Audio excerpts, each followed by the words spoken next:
भगवान बुद्ध कहते हैं कि अगर आप उन चीज़ों की कदर नहीं कर सकते जो आपके पास है तो आप कभी भी खुश नहीं रह सकते हैं। एक बार की बात है, एक बार भगवान बुद्ध जी एक गांव में उपदेश दे रहे थे। वहां पर एक धनी व्यक्ति उपदेश सुन रहा था। वह भगवान बुद्ध से एक प्रश्न पूछना चाहता था, लेकिन सब लोग के सामने प्रश्न पूछने में संकोच रहा था क्योंकि उसकी गांव में काफ़ी प्रतिष्ठा थी।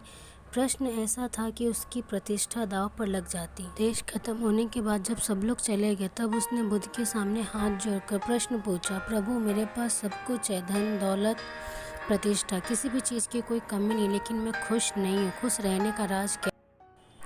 यह सुनकर भगवान बुद्ध उसे अपने साथ जंगल ले गए और सामने एक बड़े पत्थर को देखकर कहा कि इस पत्थर को उठाकर मेरे साथ चलो। समय बाद उस व्यक्ति के हाथ में दर्द होने लगा, लेकिन वह चुप रहा। काफ़ी समय बीत जाने के बाद उससे दर्द सहा नहीं गया और बुद्ध जी से कहा, मेरे हाथ में बहुत दर्द हो रहा है। बुद्ध जी ने कहा, पत्थर नीचे रख दो, और पत्थर नीचे रखते ही उसे राहत महसूस हुई। तब बुद्ध जी ने समझाया कि यही खुश रहने का राज है। उस व्यक्ति को कुछ समझ नहीं आया। बुद्ध जी बोले, जिस तरह इस पत्थर को जितने समय तक हाथ में रखोगे उतना ही दर्द होगा, इसी प्रकार दुख के बोझ को जितनी देर तक हम अपने कंधे पर रखेंगे उतना ही ज़्यादा दुखी और निराश रहेंगे। यदि व्यक्ति खुश रहना चाहता है तो उसे दुख के पत्थर को जल्द से जल्द नीचे रखना सीखना होगा।